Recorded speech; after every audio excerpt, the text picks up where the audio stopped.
of thoughts, and his head was throbbing as he attempted to stand up and get his bearings. With no recollection of why he'd awakened naked with his feet and one hand tied to the bed, he found himself standing there in this unfamiliar hotel room.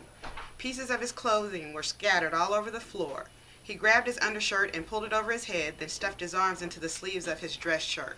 What the hell was going on? For the first time, he noticed the clock on the nightstand. It read 5 a.m. Shit, he mumbled. He'd been out for hours. He tried to remain calm, but the last thing he remembered was walking Austin to her hotel room. Was this her room he had entered? There was no sign of her, but he took a look around and discovered an imprint of blood-red lipstick on an empty martini glass. For a second, he willed himself back to last night. Much to his regret, he'd arrived at Maxwell's alone. He and Sydney had argued briefly because she'd been called to the hospital to cover an overnight shift, and she'd agreed to go, even though she wasn't on call. His thoughts then moved on to Austin. She showed up at Maxwell's, and after he autographed some headshots and took a few pictures, curiosity got the best of him, and he joined her at the bar. He rushed into the bathroom and splashed some cold water in his face, then soaped a fresh washcloth, washed himself off, and haphazardly buttoned his shirt. He hurried back into the room and stepped into his boxers, slacks, and jacket as quickly as he could. Next, he patted down his pockets and found his keys and BlackBerry. He patted himself again, but this time he wasn't so lucky in locating the bulge he was looking for. No wallet. On impulse, he checked the nightstand. Fuck! Donathan grabbed his head to stop the echo. His temples were pulsating and his throat felt like sandpaper. He knelt to the floor, felt beneath the bed, but came up empty. He grabbed an unopened bottle of water off the small desk, turned it up to his mouth, and gulped half the liquid before bringing the plastic bottle down, fixated on it. It had to be the water. That was the only thing he remembered drinking. Last night, he talked with Austin off and on for an hour. When Austin stood to leave, being the good Samaritan that he was, he'd offered to walk her to her car. That's when she'd informed him that she was new to town and was staying at the Courtyard Marriott a few blocks over.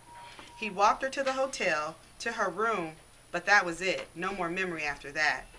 Donathan stuffed his black socks into his pockets and jammed his feet into his loafers. His normally sharp mind was dull, which caused his thoughts to be slow and heavy. It felt like he had a hangover, though he'd only had 2 in his lifetime. His last-minute jaunt to the men's room last night had left his open bottle of water in Austin's care and vulnerable for tampering. That fucking bitch must have drugged him. 10 minutes later, Donathan walked out of the building onto 9th and Broadway. He trolled the streets looking for anything unusual, including the paparazzi.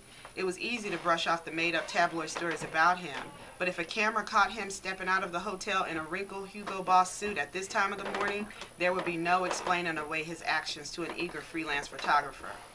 He reached 13th Street, where he parked his car and eased into the confines of his black Mercedes CL65 coupe, further assessing his situation. He could still hear Austin's voice in his head. You are the doctor who specializes in the art of sex. Drugging him had to have been her plan from the start, he realized. She had arrived at the Richmond Country Club earlier with every intention of luring him in. He pulled away from the curve and didn't stop checking his rearview mirror until he merged onto I-80 East. The highway was empty. He coasted toward El Cerrito like a vampire trying to beat the rising of the sun. All the way home, Donathan kept thinking about the nagging consequences of unprotected sexual encounter.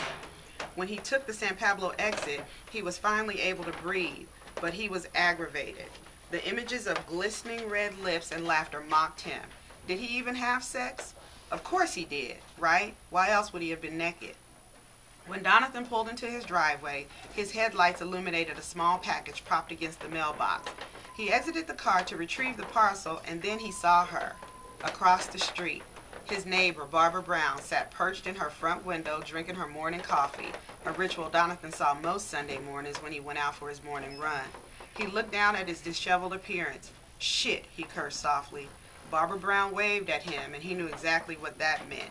She'd run and tell everyone who'd listen about his comings and goings, and eventually that would include Sydney. Now he had 2 problems. He stepped back into the car, held his head with one hand, and groaned at the throbbing as he reached the house at the end of the driveway. This would all look better once he got some rest, he told himself. He would take some Tylenol, get a few hours of sleep, then find that bitch Austin and fix this. All right.